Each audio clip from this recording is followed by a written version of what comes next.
place with really friendly people who can speak English and Welsh and many other languages. Because everyone knows each other, and you know, your next door neighbours is probably your grandma's best friend's cousin or whatever it is. Everything about Bangor is long. It has a very long pier, an incredibly long high street, and as for history...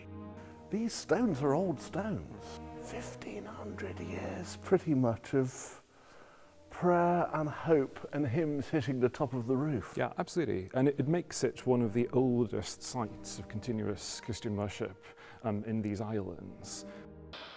9:30 and Chauntry Sevens is a very elegant outline opening up Bangor's cathedral for the day.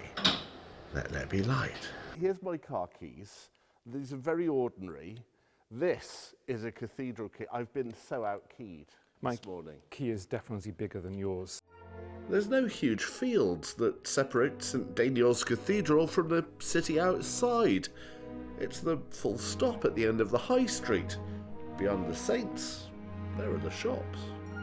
It's not a boastful city.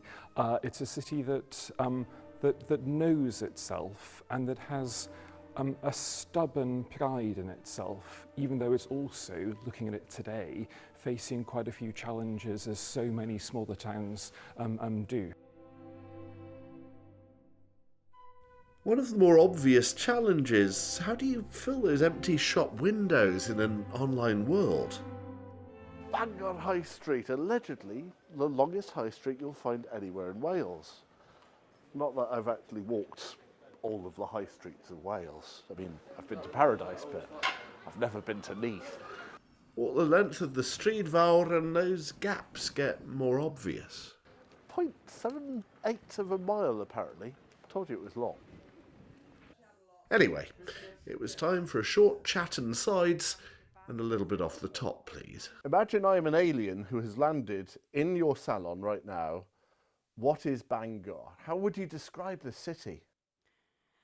So it was once very good, and then COVID hit and it's obviously gone downhill. But on the other hand, so is every other high street in the country. So it's one of those, is how do we get it back up to where it was? But then Bangor's got past loss before now. Half a century ago, the city almost lost its pier. I don't mean they mislaid it or it floated off towards Ireland.